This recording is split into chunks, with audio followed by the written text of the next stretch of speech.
Hey everyone, welcome to our online talk show, Short Takes. We ask our guests the toughest questions. Not really. We do ask them some interesting questions, we hope. Maybe not as tough as I'm letting on. We certainly like to get deep with our guests in our limited time. I'm Blaine. I'm the host, also editor-in-chief of the Alabama Take website. With me today, a lady who has her new album out. It's been out for 1 week today. It is called That Spell. If you've followed our website, you've seen our review. Our take on it is that it's magnificent. That Spell is such a fitting name. It's a very magical album, in my opinion. It's out now, 1 week fresh. Go get it, go listen to it, and get a copy. She is an amazing singer. She's an amazing musician, amazing songwriter. Her name is Andrea von Kampen. And she's going to correct me. She's going to correct me if I get anything wrong. Well, it is Andrea, but you were so close. Oh, my goodness. Andrea. Gosh. It's all good. It's all good. Okay. Thank you very much for being so forgiving. But it's an honor to have you. And despite not hearing your name said aloud a ton, I have heard your album a ton and your music a lot. So it's really great to have you. You are in Lincoln, Nebraska, and even Correct. there now. Yeah, yep. What's Lincoln like? I've never been to Lincoln. That's too bad. Is that a sincere too bad? It actually is. Okay. No, great town. It's a college town. So we have a lot of that energy here, but it also is a city that, really cares about supporting local and being innovative. This part of the country is known as Silicon Prairie, so there's a lot of startups here. So yeah, it's a cool place to live. Oh, that's cool. Do you get into the college football madness, the college hoops madness in that area? No, I'm not a very sportsy person. Gotcha. So I support them, but I rarely sit down and watch a whole game. But I'm very supportive. Okay. Not in any real way, just in my mind. That's a fair response. I lived for years and years in Tuscaloosa, which is the University of Alabama. So I was curious if they had similar college town vibes, but It sounds as though Lincoln is more supportive to artists. Yeah, definitely. There's definitely an arts community as well as a sports community and many other communities. But it's a well-rounded city. If you'll let me talk directly to our audience, see, Tuscaloosa, arts and sports can coexist. Okay, sorry. Interlude there. We came out of quarantine. We might be going back. That's the whole COVID thing's up in the air and frustrating to me. Did it affect you in any sort of way? Yeah, I mean, it definitely affected me in the terms of not being able to play shows anymore. That's really where I really felt it. I was still able to write, still able to record. I feel very lucky to have been in a region where, there's just not a ton of people, a lot of space. And so, lockdown rules were just different for us than other places of the country. So in that way, I feel very lucky. But yeah, the touring thing, that's been the toughest. Do you know John Paul White? I know of him. Yeah. I would like to know him. Well, maybe we can set that up. No, he's great though. I've looked up to him for a while. I think he's a great songwriter. I was just going to say one of our podcasters for one of our shows is the guitarist for John Paul White. And so touring, going kaput affected him so badly. Yeah. So we were rooting for music to come back. And now it's kind of up in the air. Are your shows going to be hindered?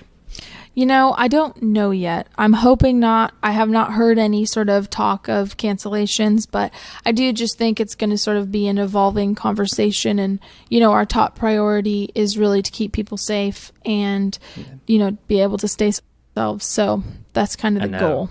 Yeah, well, yes, best wishes for you on all of those fronts. Thank you. And maybe we can get you down in Alabama once things settle down as far as... It's a real headache in a few ways. So your new album, That Spell, out for 1 week now. Have you been hearing a lot of feedback on it? Yeah, I've been kind of listening to people online and have had a lot of friends and fans sort of write in and tell me about it. So it's really cool. It's really exciting to finally be able to share it with people because, I've had this stuff in my ears for months and it's weird being the only person really listening to it. So, I mean, music is definitely supposed to be shared. So it's cool. Mm-hmm. And then you have to cycle back around and comment on it after it's months. Yeah. Then you have to care about it again. That's pretty good. Did you and your producer have a vision going in? Did you have like a real strict vision, or did it kind of come into focus once you got going? Yeah, I mean, I think I feel like the songs really kind of determine the vision. So we lead by the music. And so the whole goal with producing, and my brother and I kind of co-produce this ourselves, the whole goal with producing is sort of staying out of the way of the song. So, with any song, you could really do the works on it. And our goal is to always serve the song in the most effective way possible. So that's kind of our approach. Is David your brother? Mm-hmm. Right. He did a fantastic job in leading the production of that. It sounds so good. And it's very thematic musically as well as lyrically, I think. What was the hardest song to record? And I'll explain while I'm asking that. You hit some notes that are really high. What song sounded the hardest to record? No, I'm just joking. I think anytime you bring in real string players, so some of these songs have a ton of layering parts. Like I think Don't Talk has like 12 cellos. And so it was only one cello player, but it's a marathon to get in there and play 12 parts and then have them all sound good and in tune, because we like to really get a good take. It's very proactive. It's not reactionary. So if it's a bad take, can you fix it? It's like, well, can you just do it better? And so that's kind of when you bring in strings, which are inherently instruments that can be finicky. It's hard to be a good string player, and we have great string players. But even with all that, it's a lot of work to record these big, lush string parts. So I would say Don't Talk, and then maybe also Wedding Song. Wedding Song's another one where we had a lot of vocal padding underneath, and that was just me and David doing the whole thing. So having to actually read music again, that's kind of one of the ones I think about as being more difficult.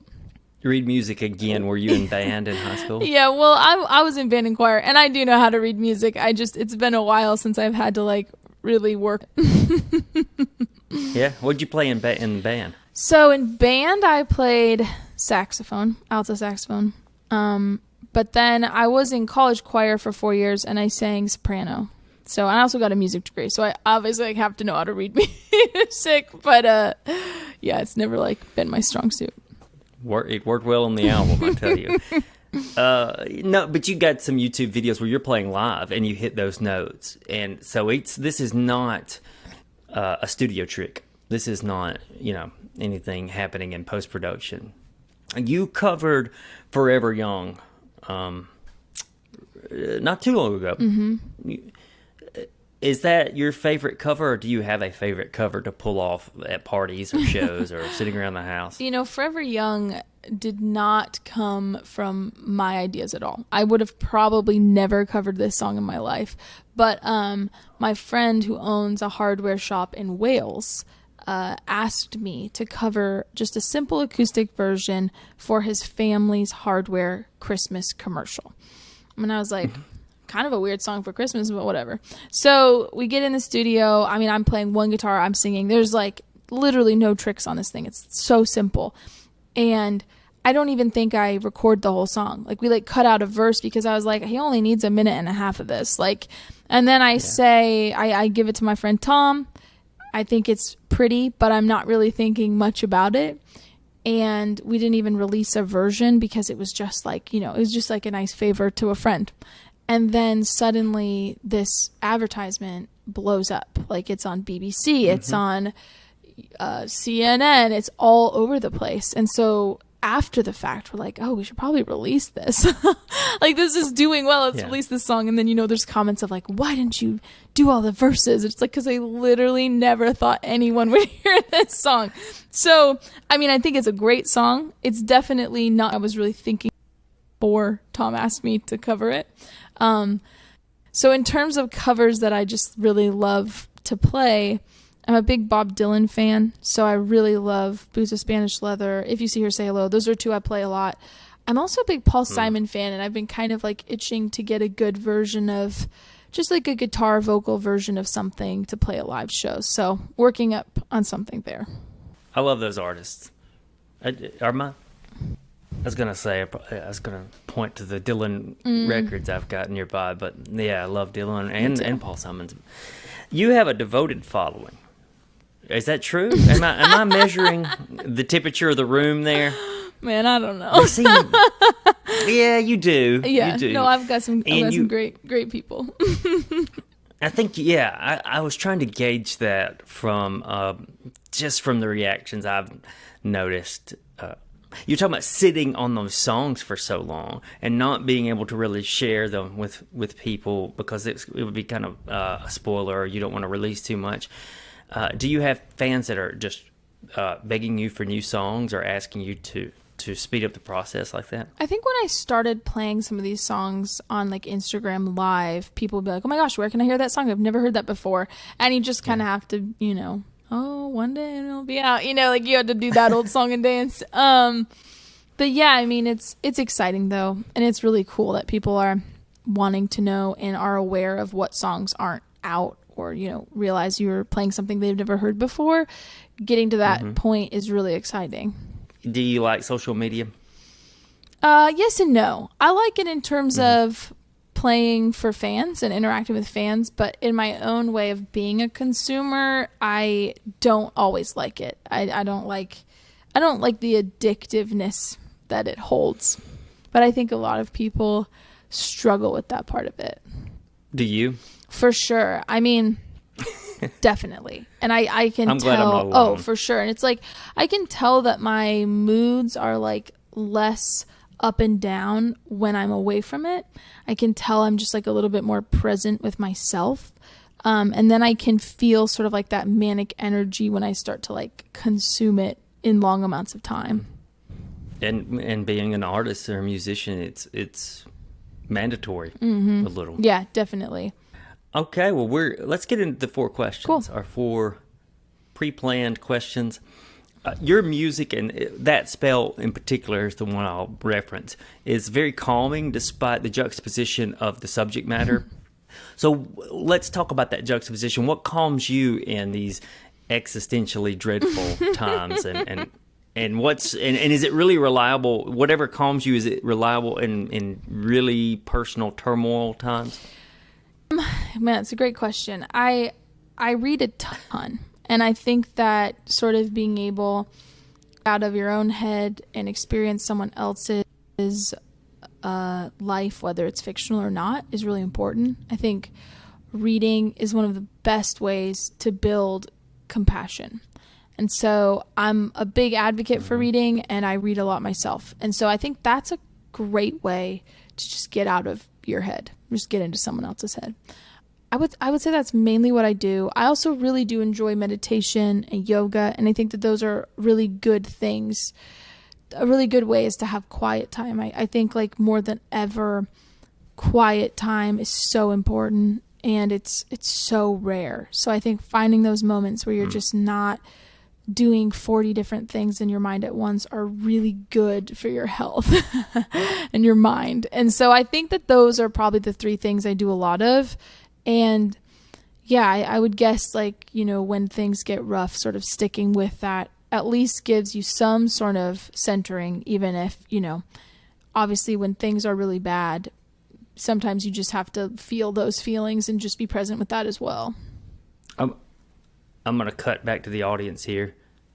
You see, reading is good, Alabama. Okay, I'll go back to you. That's really cool that I'm glad you said that about meditation, because when I was listening to your music, I was curious if you meditated, because your music sounds meditative. So maybe I'm tricking myself, but I thought I could hear that in the music. But that's cool. I'm really glad you said that. All right, question 3. We skipped that one. To hell with question 2. Okay, we're good. Give me 3 quintessential elements of your personality that you don't mind talking about. Nothing too crazy, but Yeah, you give me Yeah. what you feel well, like those three would be. I would say probably creative, emotional, and performative. Okay. Emotional? Emotional in what way? I mean, I just feel things really deeply, and I've known Okay. for a long time that like I feel things deeper than a lot of people I know. You know, even just from like watching movies or even like reading stuff aloud in classes. I just feel things at a very visceral level. Gotcha. Mine would be slovenly. Our final question. Now, this one is very repetitive because we ask all of our guests this question. It's just our catchphrase. It's we have it on a T-shirt. It's what's done up real good for you. It's an old saying from my mom that basically meant this was going to make you happy, or it's turning out well, and we kind of use it at our site to say we're kind of digging this thing. Like, oh man, this is done up real good. Check it out. Mm-hmm. What's that for you? These last few months or however long? Man, I feel like there's been a lot of things. I've recently gotten like super into Greek food. So there's like a great Greek place here in Lincoln called Parthenon. And I've always kind of known I liked Greek food, but now I'm like I'm going really hard about this. Like I feel like I need this food like 3 times a week. Like I love it so much. So that's one of them. The other one would be, oh my gosh, it's so good. If you're ever in Lincoln, go to Parthenon.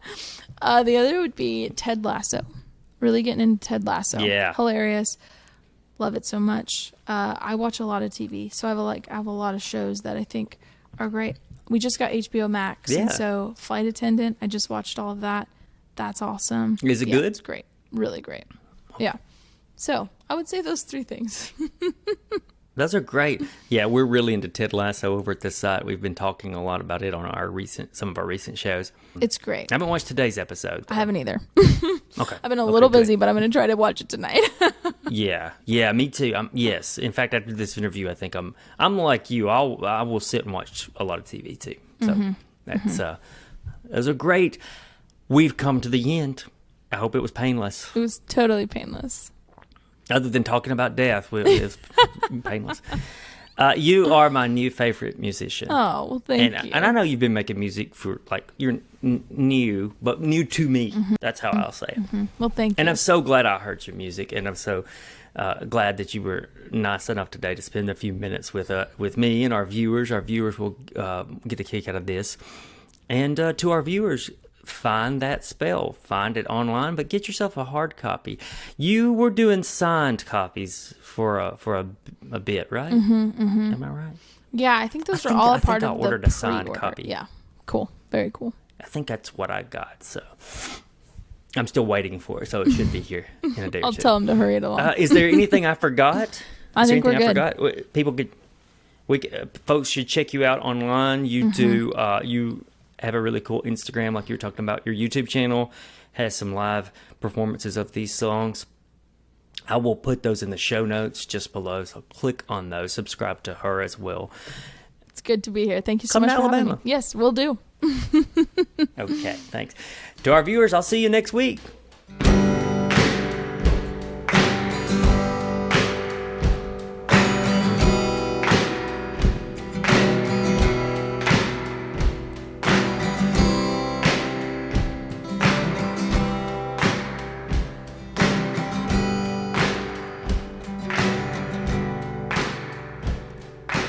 Will went walking and was blown away.